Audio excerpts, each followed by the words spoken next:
Welcome to the Nonprofits, where today we're going to talk about Joel Webben and his idea on picking a doctor. Now, imagine walking into a hospital and Joel Webben is there to help you choose your doctor based on their skin color. Because in Joel Webben's enlightened view, years of medical school, countless hours of training, and actual competence don't matter nearly as much as a melanin count. Joel presumes that if a doctor is a minority, he had a special pass through a diversity initiative. Never mind that these same doctors may have outperformed their peers. In Webben's world, their race automatically makes them less qualified. It's almost as if he believes that complex surgeries and life-saving treatments are better left to skin tone than skill. What's next, Joel? Choosing your heart surgeon based on zodiac signs? Because that's about as logical as your line of thinking. Now, this story is from The Angry White Men by Eyes on the Right on August 23rd, 2024. Now, I should probably start off that considering my history, I probably have the least right of anyone on this panel to point a finger at someone for being racist when you look at my past. But I've got to admit, the idea of someone who must have gotten a free pass because through medical school because they're a minority does seem rather ludicrous to me.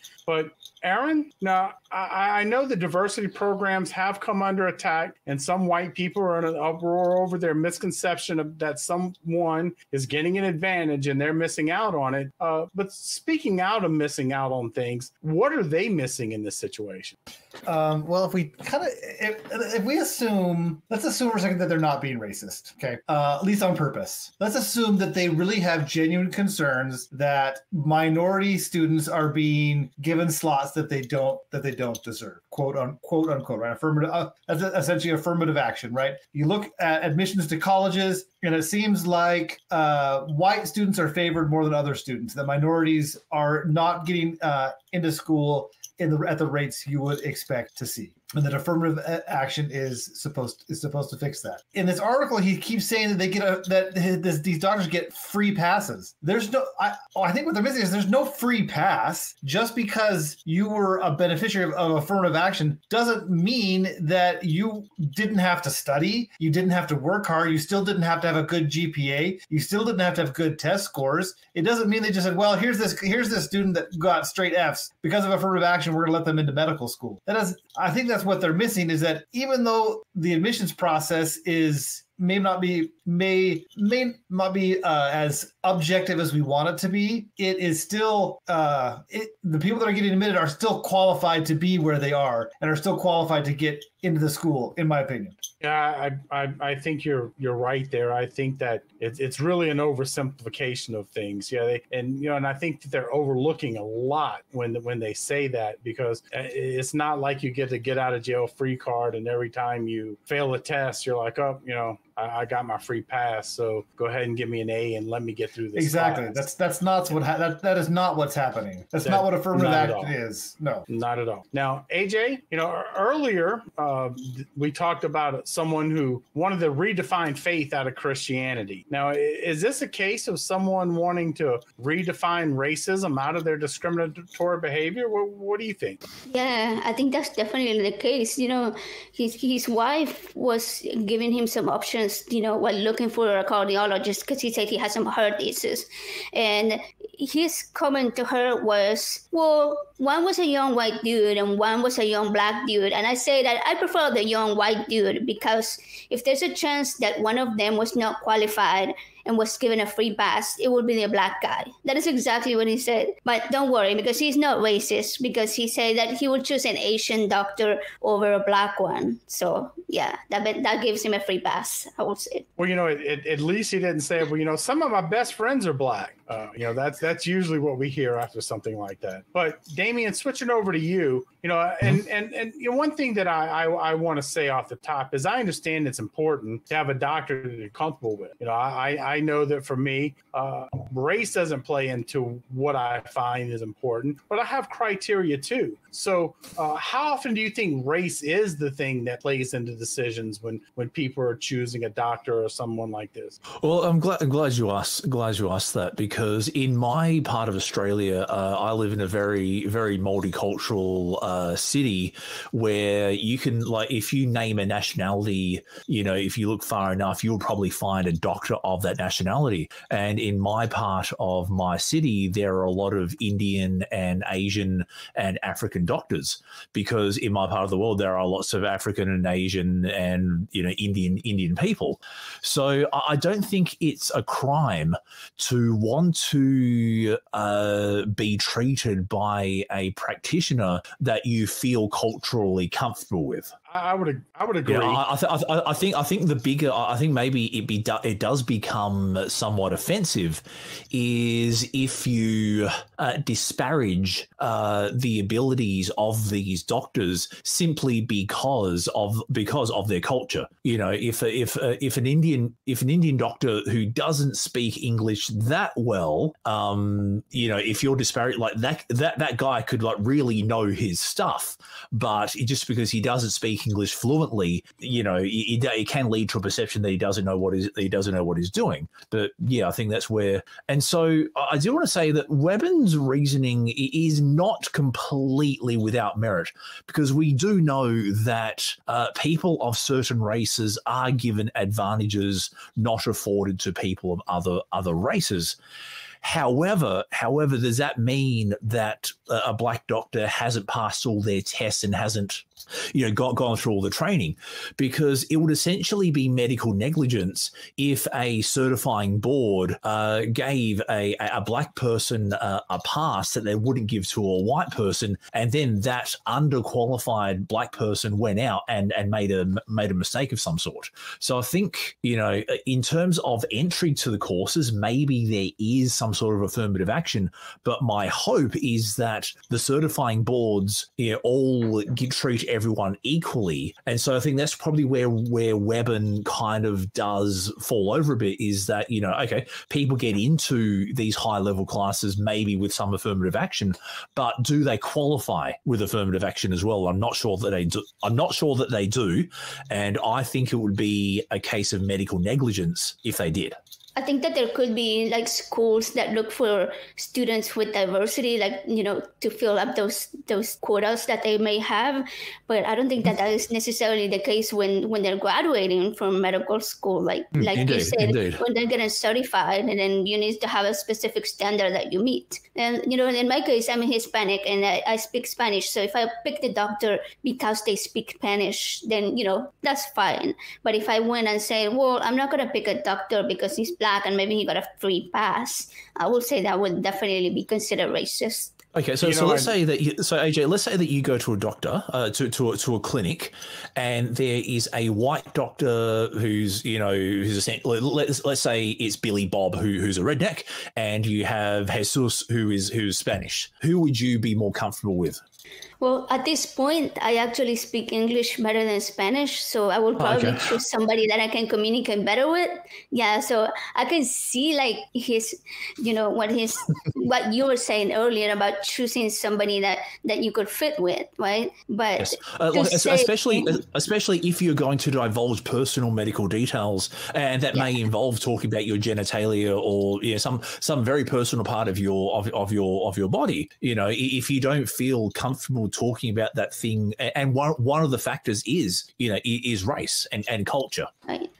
You know, and in that sense, you could be seen as sexist if I chose a woman, or if you chose a man, you could be seen, sexist. But it truly is just what you feel more comfortable with. I don't think in the case of women, it was that comfort level of somebody that he felt comfortable with in a matter of culture. For him, it was more like, well, this person probably got a free pass, I do think that, from taking me personally, one of the things that I like about a doctor, and that decides whether I go back to them, is, do I feel comfortable that they're being straightforward? My general practitioner, the only time I hear anybody in his office speak English is when they're talking to me or my wife, because almost all his patients are Spanish. But I appreciate his honesty, because for the last 3 years, the first 2 years, every time I saw him, my my doctor said, "You're Mr. Carroll. You're going to die from this. This is going to kill you." And he was always important to remind me of that because he wanted me to make sure I took it serious. I had no objection to that because I appreciated that straightforward nature. Just as with my GI,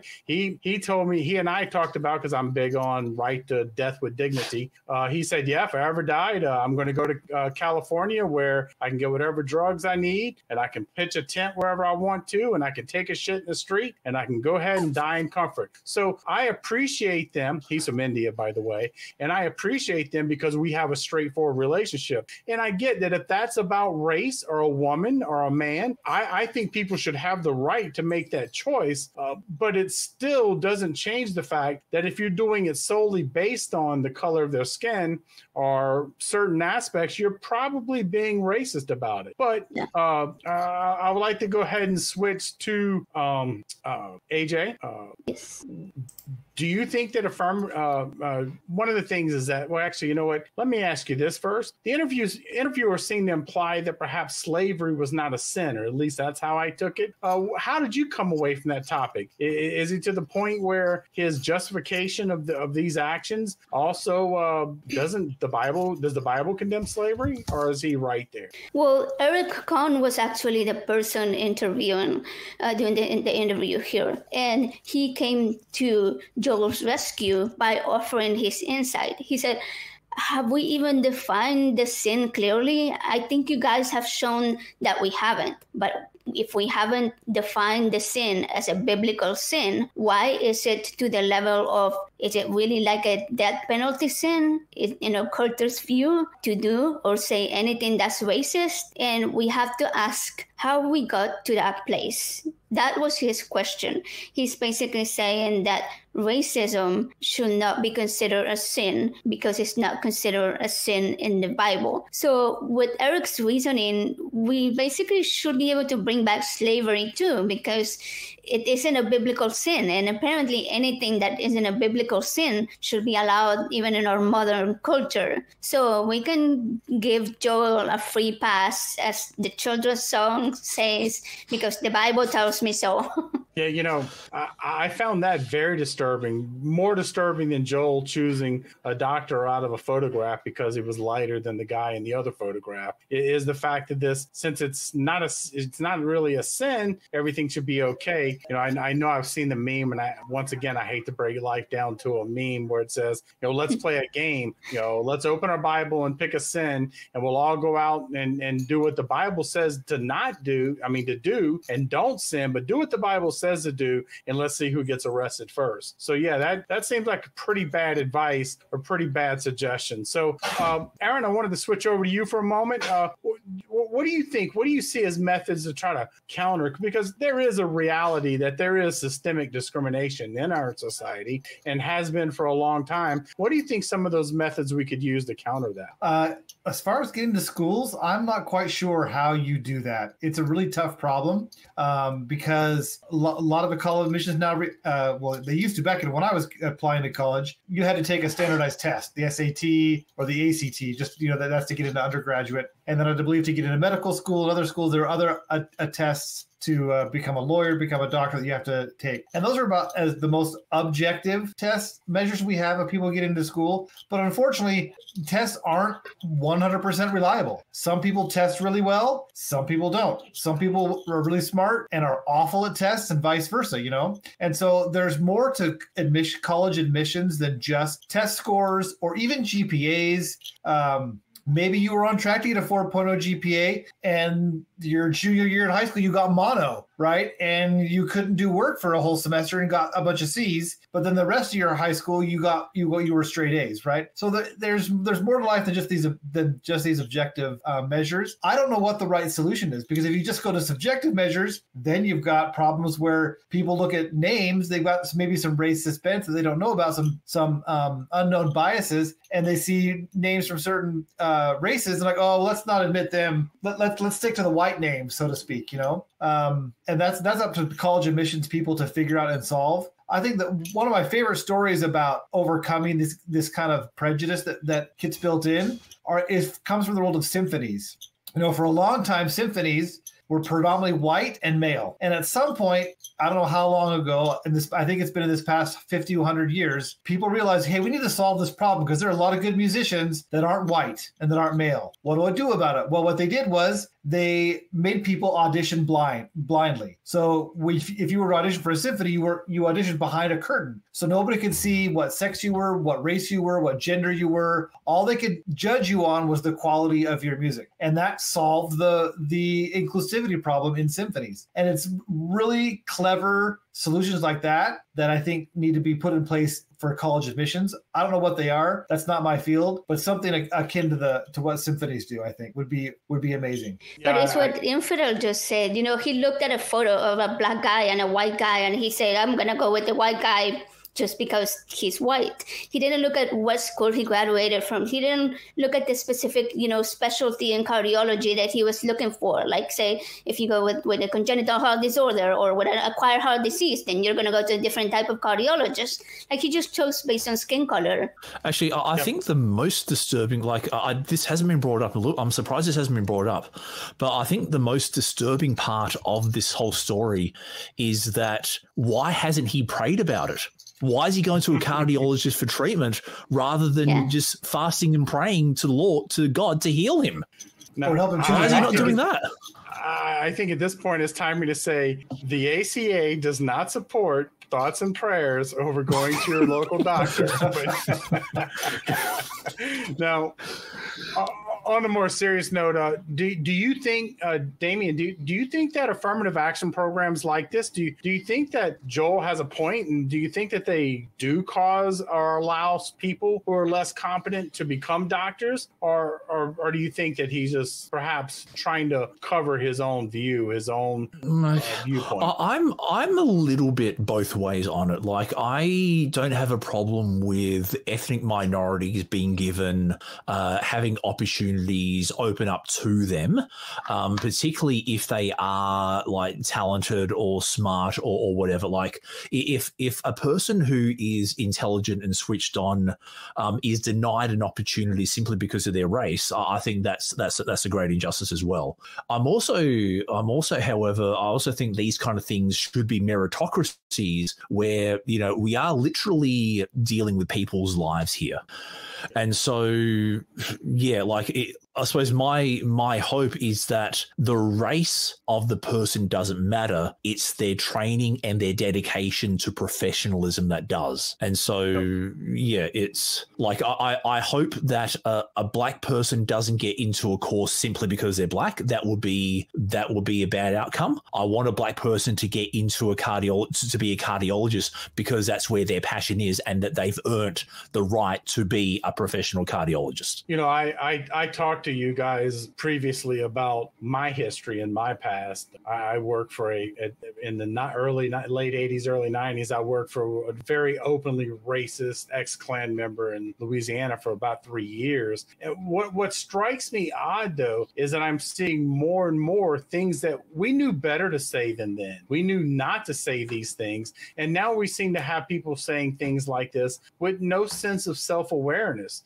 Turning to you, AJ, do you think that this is the result of the normalization of the divisive rhetoric that we've seen in the last 4 or 5 years when it comes to race, when it comes to women, when it comes to the LGBTQ plus community, and of course, particularly trans people? Have we gotten to the point where there's a certain level of what I would view as shamelessness that's the new normal? I think that the more we talk about these issues and the more we bring up awareness of trans people, of gay people, of even people of color, then we will see better acceptance. But there is such a big pushback from these I don't want to call them traditions because I don't think it's a tradition. It's more of like like you said, normalizing being racist. And because, we came from like hundreds of years of slavery. So it hasn't been that long that we have abolished slavery. So I would say, I hope that it's not expected to continue, but I will say that I am not surprised that it is still here. Yeah, I wish I could be surprised, but I'm not. Now, Aaron, part of me feels like that Joel did the Black doctor a favor by not choosing him as a doctor, by not being his patient. Probably. What do you think? I think I kind of agree with Damien. Like, if you're not comfortable with a doctor because of their race, then yeah, you're probably doing yourself a service and that doctor a service by not being their patient. I think this person just needs to think about why they hold this opinion that they hold. Why do they think this doctor got a free pass? Like, the words that he's using, the way he's describing things isn't, I don't think, the way the world works. And so he's got kind of a skewed worldview. And I think that's what he needs to really think about and understand, why he thinks that Black doctors get free passes. Because I think that's the underlying racist message. It's not, when you think about it, it's like, well, why do you think Black doctors get free passes? Well, that must mean you think Black doctors are incompetent just because they're Black. And that's the racist part of that we're talking about here. It's not, he's not choosing this doctor because he's more comfortable with a Black doctor or culturally, or he thinks it's a better fit. He thinks that their doctor is somehow just not as capable of being a doctor. Yeah, and I agree, because he mentioned that if it was a Black doctor that he knew that was in his church, he might choose them. And so while that implies a certain level of comfort, it also says that, well, if I know the guy and he's one of the exceptions, is almost what that sounds like. And that's a whole other issue, because then you're labeling everyone with a broad brush. Now, AJ, I know we're going to wrap up here shortly, but one thing I was wondering is, do you think this event actually happened, or just some fabrication to allow Joel the chance to cater to a certain group's existing bigotry, some sort of reverse virtue signaling call for racists? That's a really good question. I mean, I hadn't thought about that, but given today's culture and like I said, how normal it is for a lot of people to be racist, I will not really doubt that this actually happened. Damien, Aaron, I'm going to give you both anything to wrap up, anything you wanted to comment on. Damien? I'll let Aaron go first. I don't have anything off the top of my head. No, sorry. Okay, well, we don't want to talk to you then. Okay, I do have something. I do have something to say. So I think the baseline for understanding if you're succeeding at not being prejudiced when it comes to college admissions is to compare your student population that you're admitting to the population from which you're selecting students, right? So 12% of the United States is Black. That means you would expect 12% of your incoming freshmen to be Black. And if it's lower than that, then you probably have a discrimination problem. If it's right around that, then you probably don't. And I think what affirmative action really was trying to get to is there are systemic problems in our country that make it harder for minorities and women to have the opportunities that white men have. And affirmative action is attempting to solve that problem. And I have no problem in solving, if we were just to take race out of it, what are we trying to solve? We want disadvantaged people to have opportunities. So let's solve that problem. Let's get disadvantaged people into higher education and into school, because there are a lot of people that don't have the means to become doctors, and they really want to. They probably make great doctors. So let's try and find disadvantaged people and get them into higher education. I think you make a very valid point. I think that sometimes we forget that there really are, and I know this goes against those people who ran about woke people, but there really are built-in discrimination into the system. And I remember one time you mentioned the Shirley cards. I believe that was what it was for Kodak. And, it wasn't intent to be race discriminatory, but, Black people got shitty pictures because the gold standard was this white, fair-complected woman that they calibrated everything by. So I think that this is one way to potentially do that. And Damien, did you have anything you wanted to say? No, as I said, my hope is that a person who has the passion and the capacity for a potentially life-saving position, I hope that they get the position and get to live out their passion regardless of race. Couldn't say it better. Now, and maybe right now I'm preaching and reflecting to myself a little bit here, but I do feel like it's important for people to be able to hear themselves. I think that until you can hear just how bad what you're saying sounds, you're not going to change. And I feel like we've gotten to a point where some of the most vile and hateful things that we hear on a regular basis from our politicians, the religious leaders, and a variety of other people, I think sometimes we lose the ability to hear just how shitty what we're saying actually is. I think that it's important that instead of a steady doctrine of intolerance that makes it easier for us to remain oblivious and double down on hate, that we need to challenge ourselves to be better, because I just think that is a very shallow way to choose a doctor. But if you want to know about not shallow ways to learn more about the nonprofits, click here.